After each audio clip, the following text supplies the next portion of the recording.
Hindi lang po to tungkol sa Rappler. Hindi lang po to tungkol sa amin. Tungkol po to sa inyo. Because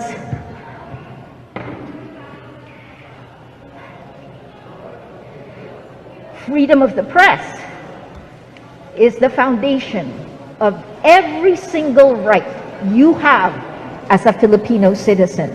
Simulan na po natin ang ating open forum. Joyce Balancio ng DZMM.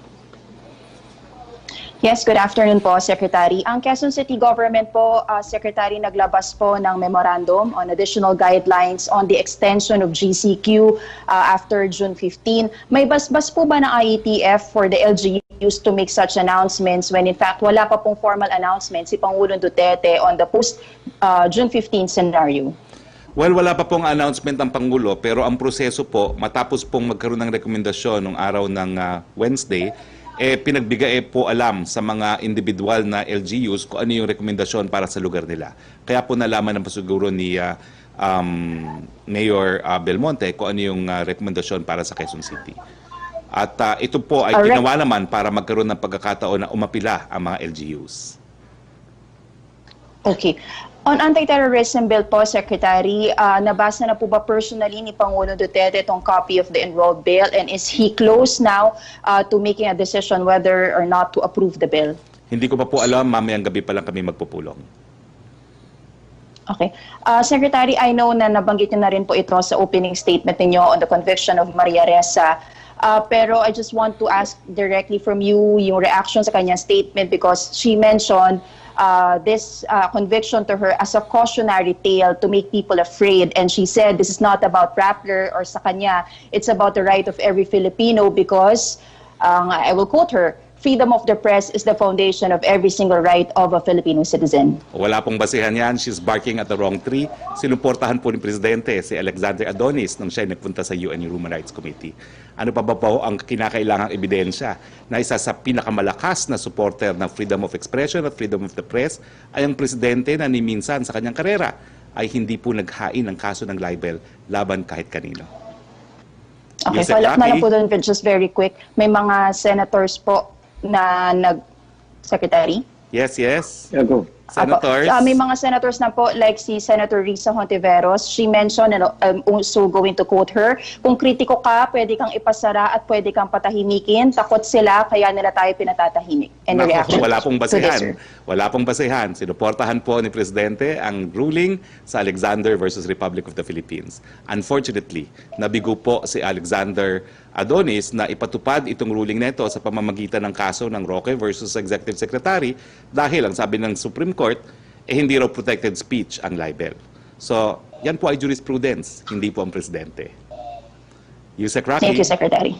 Good afternoon, Secretary Roque from Rose Novenario of Hataw. Pahingi daw po ng reaction dun sa info na nagbabayad ng 20,000 protection money kay Kerwin Espinosa ang bawat detainee para hindi masaktan sa loob ng NBI detention facility. Maliban pa sa tuloy ang illegal drug trade niya kahit nakakulong sa NBI.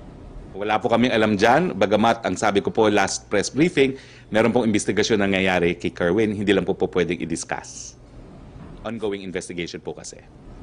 From Chris Jose of Remate Online, Remate, may pakiusap po sa gobyerno na wag daw muna buwisan ang mga online seller ngayong panahon ng pandemya. Lalo na ang maliliit na income. Ang dapat pagtuunan ng pansin ng gobyerno ay ang malalaking malls, supermarkets, restaurants, boutiques at iba pong tindahan na nasa online business na rin ngayon na milyon-milyon ang kinikita isang buwan. Reaksyon po ng palasyo.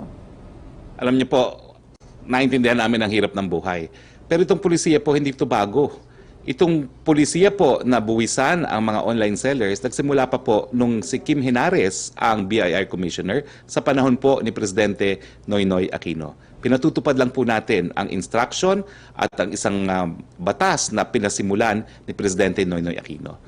Ang bago po, ngayon lang po nagkaroon ng zero income tax ang mga kumikita na hanggang 250,000 pesos. Yan po ay dahil po sa train na isinabatas as an administration certified bill sa administrasyon ni Presidente Rodrigo Roa Duterte. Secretary from Belia Carriazo of Bandera, reaction sa warning ng UP experts na magiging 40,000 ang COVID cases by end of June after ma-predict na tama na aabot sa 24,000 ang COVID cases by June 15 and in fact po na-surpass pa. Hindi ba ito cause for alarm and not would warrant government review sa ginagawa pong pagre-relax ng mga restrictions? Well, that assumes po na magkakaroon tayo ng relaxation. Wala pa pong ganyang desisyon, no? Mamaya pa sasabihin ni Presidente. But perhaps si Yusek Vergere can also contribute her 5 cents worth dito sa tanong nito. Yusek Vergere? Yes, Sec. Gusto lang ho natin ipaalam sa ating mga kababayan na ito pong mga ginagawang estimates ng ating partner institutions in the analysis of our situation for COVID ay mga estimates po at mga modelo na maaring maapektuhan pa rin ng ibang factors, no, while we do the response. Ang pinaka-importante pa rin po na gagawin natin para hindi natin maabot yung ganyang numero ng mga kaso is to continue implementing the minimum public health standards para po tayo ay makaiwas sa ganitong mga numero ng kaso sa mga darating na araw.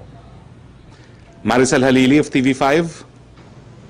Hi sir, magandang hapon po. Sir, you mentioned in a radio interview over the weekend na gamble yung magiging desisyon ng Pangulo with regards doon sa community quarantine.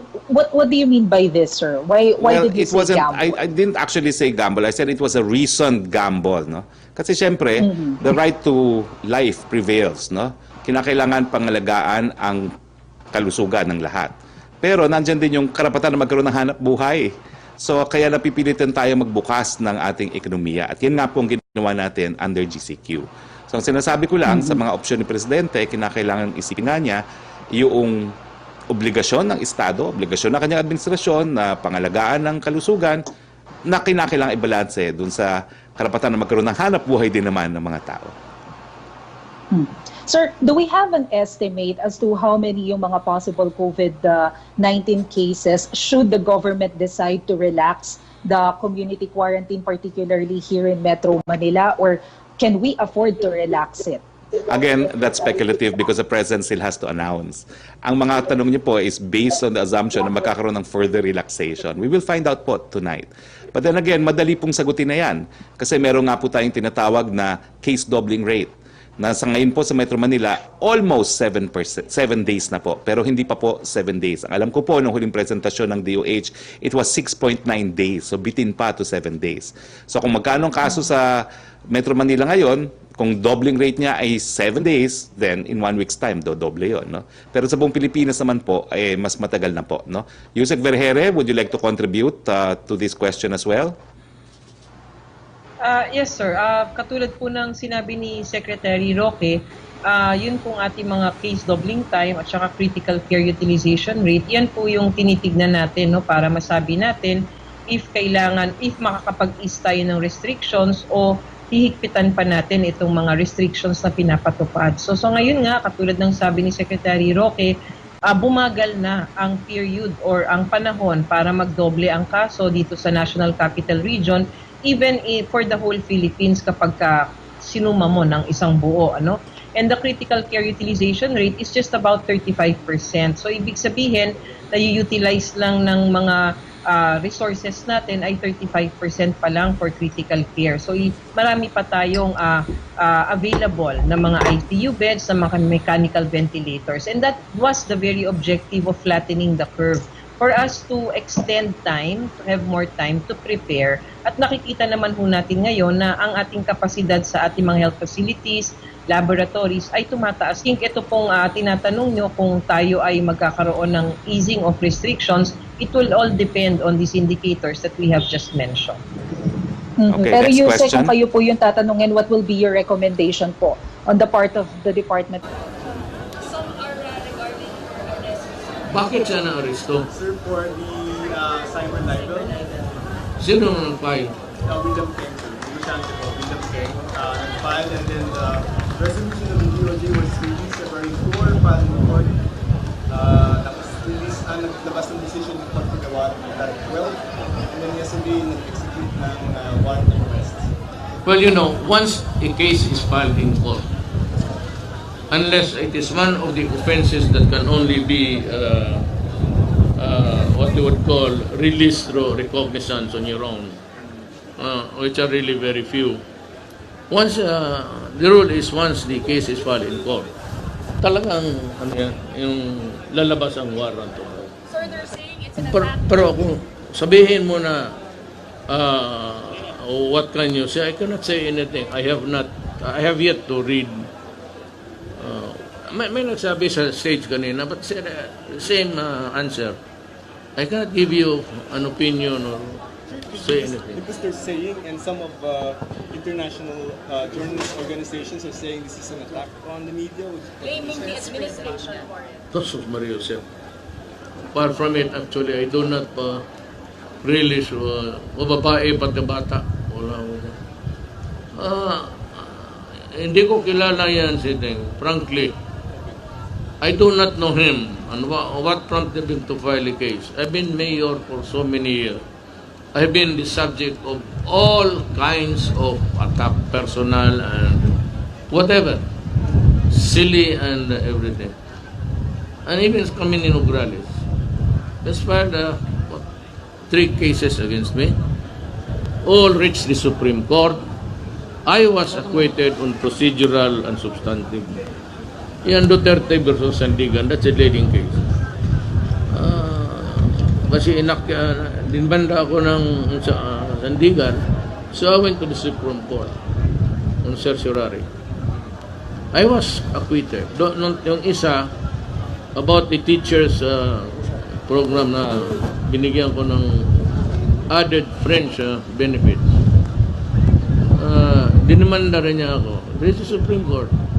So what's wrong in giving money and goods to teachers? It's always allowed. Sir, I'm going to sign documents, 6,000 of them. Sir, just one last point. Going back to Rappler, to those who are saying that this is an attack on the press freedom, on the media, and this is going to have a chilling effect, what's your response to that, sir? Kayo, matagal naman ako. Ibig sabihin, mag-file ba ako sa inyo? But you are threatening to block their Yes, of course. But not because of that. But because of the money na tinanggap ng ABS na hindi lamang kami sinabihan na yung pinagbayaran namin na